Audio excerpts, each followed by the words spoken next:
وكذلك المرأة العربية، المرأة التي من خلالها يكون الإلهام، والمرأة يعني أنا أراها كقصيدة شعرية، قصيدة شعرية يعني أقوم بتحفها من خلال تلك الكلمات. نعم، أكيد لاحظت إنه المحيط تاعك هو مصدر الإلهام، الوالدة، الزوجة، التجارب، الخبرات، هي كلها تؤدي إلى نضج الموهبة وإنه تقدم لنا هكذا أعمال. أكيد الآن حبيت نسألك فيما يخص ملكة الكتابة، هل عندك أوقات تكون فيها الإلهام؟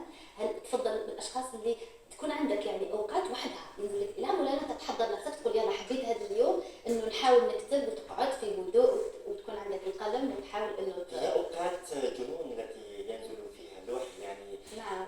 بالتحديد ما عادش عندي وقت، لكن في أغلب المراحل هي في الليل، الوحدة ونص الزوج 12 تجيني يعني نكون انا قلت نشاوطو نبدا نكتب في الهاتف نقال يعني. لكن المشكل الاساسي ماشي حنا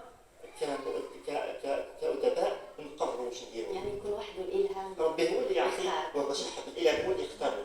وانا من 2008 حتى الان يعني ما نخبيش عليك يا سيدتي انه طاح علي وقت الإلهام لدرجه اني انا يعني استغربت من نفسي واش كتبت يعني ايام دراسيه ولات يعني دول عربيه تقوم بهم في ايام دراسيه في مختلف الدول العربيه. يعني هذا شرف ليا وللجزائر. نعم اكيد. طيب وش تعني لك الكتابه في حياتك؟ تعني لي كل شيء. يعني الكتابه يعني تغيرت النظره تاعي، المفهوم تاعي تغير، النفس يعني وليت نشوف الدنيا بمختلف الالوان، كل شيء تغير في حياتي. يعني لدرجه اني ما كنتش متوقع ان نوصل لهذه المرحله، وبالخصوص اني قبول عضويتي في العديد من المنظمات الدوليه والعالميه خلاني نكتسب رصيد وعلاقات.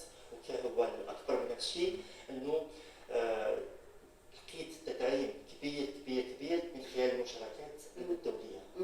طيب فيما يخص الرسائل او المواضيع اللي تحب تعالجها، شنو هي الرسائل اللي تحب تقدمها من خلال الاعمال الادبيه اللي تكتبها؟